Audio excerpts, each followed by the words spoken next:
Citi has some very interesting credit cards, but a very opaque approval algorithm. It's not clear exactly what we need to do to get approved for Citi cards compared to a more popular issuer like Chase. Today we're going to talk about Citi credit card approval secrets and everything you need to know. My name is Sean. I'm here with my co-host. Hi everyone, I'm Sherwin. I'm calling in from Mexico, and today we're going to be talking about Citi credit card approval sort of strategies. And as Sean said, this approval criteria is far less clear cut than other issuers.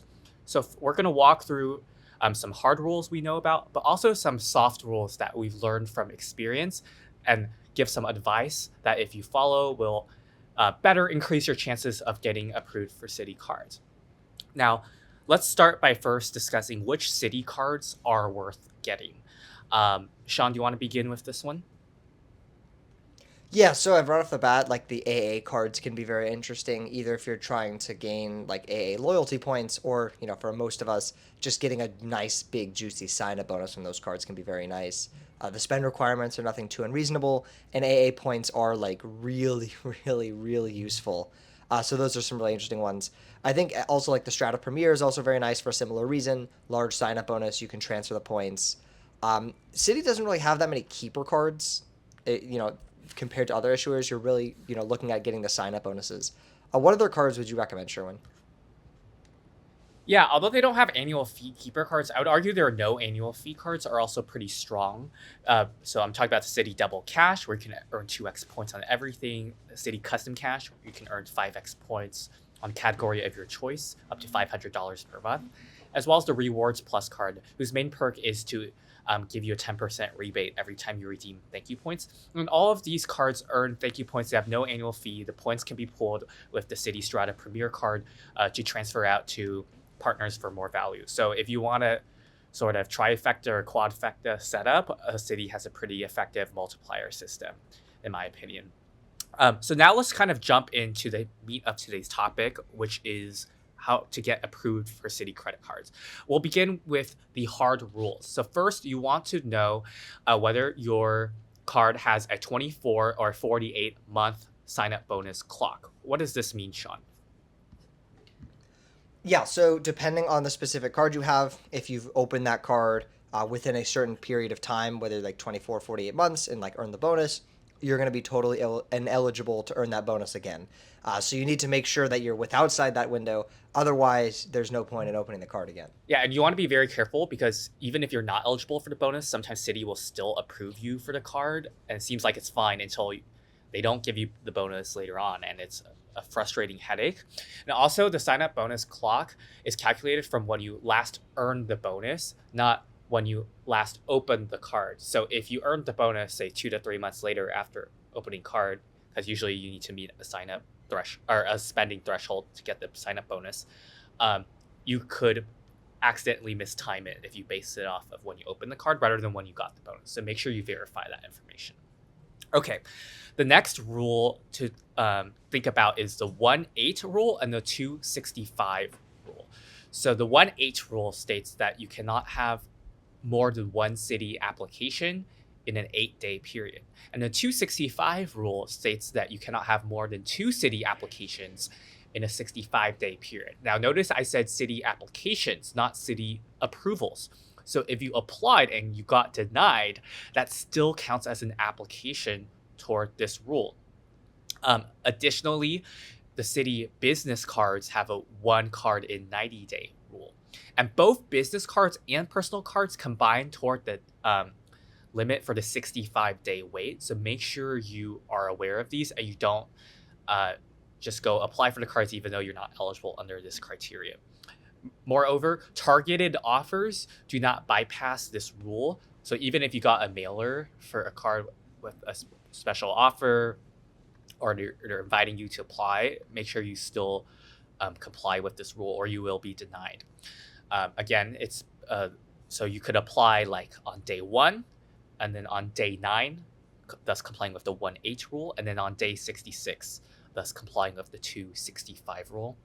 And again, the relevant date for this rule is not the card approval date, but rather the card application date. Sometimes it can take a few days to get approved, or if you have to go through reconsideration. So make sure when you're calculating dates for this, you're thinking about Citi applications, not Citi approvals, because Citi applications can include denials, and that the date is the application date, not the card approval date. Very good point. Yeah, I think that could be frustrating for a lot of people if you're trying to like go back to back and get multiple Citi cards. And it makes you really think that like when you go for a Citi card, you got to make sure that you have a decent chance of approval. Otherwise, you're literally just like burning one of these slots for no reason. Absolutely. So now that we've talked about the hard rules, Citi also has approval criteria that are less clear cut than other issuers. For example, it's important to note that not all Citi cards have the same approval criteria, at least our experience anecdotally. Some cards are harder to get than others. Sean, what are some examples of cards that are known to be more difficult to be approved for from Citi? Yeah, I think one, even just in my personal experience, is the Strata Premier.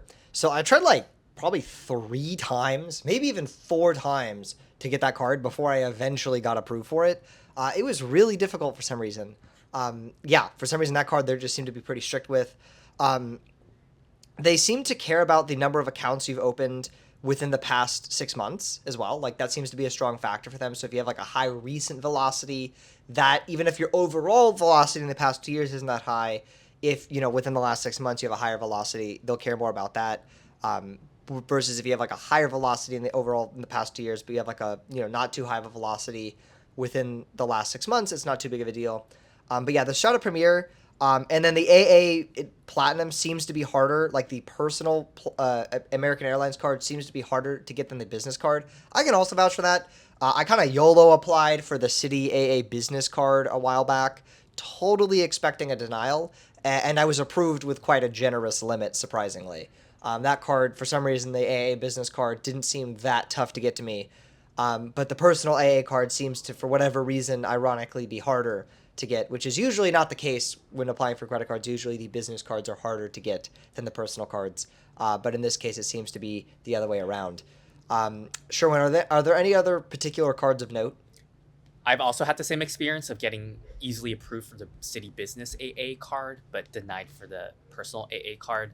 But yeah, you really just want to pay attention to how many accounts you've opened in the last 6 months. I would say if you are 1.6 or below, you have a decent shot of getting approved for the Citi Strata Premier.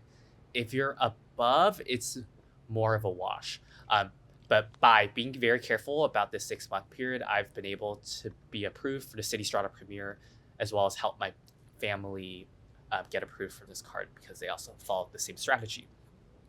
Another important thing to note about Citi's approval algorithm is that they are inquiry sensitive.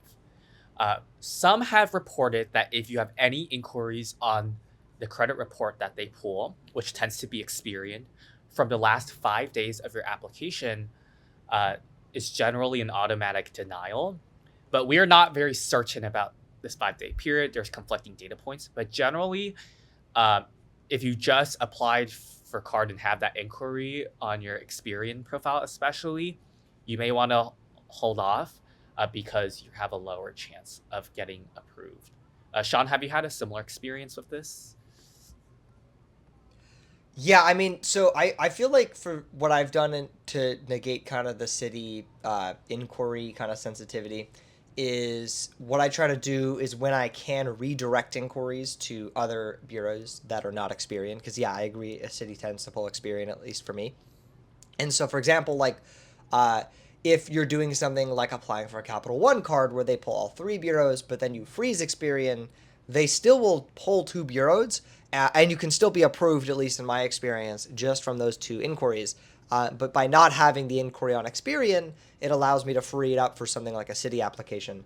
I also previously used this technique. I believe it was on Barclays, although it was weird for Barclays. I got them to pull Equifax instead of TransUnion. Bank of America, I think, tends to pull TransUnion as well, but just in case, sometimes I'll usually like freeze my Experian. So when possible, I try to like redirect these inquiries so that way, it frees it up for an issue that requires Experian, such as Citi or Chase. That's usually been my strategy, but yeah, they seem to be much more sensitive inquiry-wise than other issuers. But the nice thing is that is a little easier to game just based on the fact that you, in some cases, you can, still apply for cards and open cards, but as long as the inquiry is going to an agency that Citi isn't checking, then it doesn't actually affect your approval odds for Citi. I think that's an excellent tip about thinking about which bureau the inquiries go to. And I'm going to share a bit of a sort of a secret as to how you can sort of game this. Now, in order to understand this tip, you have to distinguish between an inquiry sensitive issuer versus a velocity sensitive issuer. So, as I mentioned, Citi is an inquiry sensitive issuer. They care about how many inquiries you've had recently, whereas some other issuers may be more velocity sensitive, whereas they're not going to put so much emphasis on how many inquiries you had recently, but rather how many new accounts you may have opened in the recent past. Now, what's important to note is that when you typically open a card or you apply for a card, the inquiry will hit your report immediately. And that's regardless of whether you get approved or denied. However, once you get approved for the card, it usually takes a bit of time, probably less than a month, but at least a couple of days for the new account to report as an account on your report. And that has different implications for the order in which we want to apply for these cards. For example, if I'm applying for a Citi card, I can strategically group this with another issuer that is velocity sensitive. And the order we want to go is the inquiry sensitive issuer first, followed by the velocity sensitive issuer. I'll apply for the Citi card first. I will receive the inquiry on my report as a result of the application, hopefully get approved. And then before that Citi account hits my report, I will then apply for a different card out of different issuer, a velocity sensitive issuer, or they might not care as much about the inquiry that Citi just gave me, but because they did not see that I just got the new account from Citi, is more likely going to approve me. So then I can get approved by both the inquiry sensitive issuer, Citi in this case, as well as the velocity sensitive issuer. I think a good example of how you can play this is, for example, you want to get both a Chase card and a Citi card, but you are at 424. That means you opened 4 cards in the last 24 months. And because Chase has the 524 rule, where if you opened 5 or more cards in the last 24 months, they'll deny you, we have to play this order strategically. Now, Citi and Chase both tend to pull experience, so there's not much we can wiggle around that, but there's still a way. You would apply for the Citi card first, the inquiry sensitive issuer. You would receive the inquiry on your report. But because you did not apply for Chase first, Citi hasn't seen any other inquiries, so you're more likely to get approved. Then you apply for the Chase card the following day. Now, while you technically are at 524 following your Citi application before your Chase application, because you're at 424, you now just add a card, you're at 524, Chase is supposed to deny you. However, Chase won't see that new account reporting quite yet because Citi has not immediately reported it yet. So you want to apply for that Chase card before the Citi card gets reported. And because Chase is not as inquiry sensitive, this may work even if they both pull Experian and despite the 524 rule. And if the Chase application goes pending, you want to try to call reconsideration line immediately to try to push it through before the Citi account shows up on the report. It might give you a harder time to get approved once the representative sees it. Sean, does that make sense? And have you tried a strategy similar to this? Yes, that does make sense, and I have done something similar. It does get potentially a little risky because let's say you're at 424 and I get the Citi card first, right? I get approved for it, and then Chase denies me. Now the problem is, okay, great. If I can't get approved for another Chase card in the next, few weeks, let's say, before Citi reports, now I'm locked out of Chase and I don't get that Chase card. So there is a risk level to it. Depending on how you play it, though, I think it can be a very smart play because I agree with you. Like Citi is a very sensitive issuer that way and inquiry wise. I think it's also like a very good strategy, especially if it's like, hey, look, I kind of plan to go above 524 anyways, right? I want this Citi card. This is what I'm going to get. But you also want to get a little extra value and extract that little extra bit by being able to get that one extra Chase card. I've done this not really on like a city to city side, but more of like a double dipping chase side. But yeah, I've done this concept before of like you try to get multiple accounts before the other accounts start reporting, because once those other accounts start reporting, getting those extra accounts would be difficult because you have like a higher either inquiry velocity or account velocity, right? And so I've done this before. I think it works very well. And it's also like a good way to just kind of stack up on a lot of cards very quickly. Because what's nice about that is when you get those cards quickly, if you have like a really big spend or whatever and you can reach that bonus, those cards start to age quicker, which means your velocity starts to go down quicker. So, like, yes, even though it's higher in the short term, long term, it's actually still the smarter play. Yeah, those are my thoughts.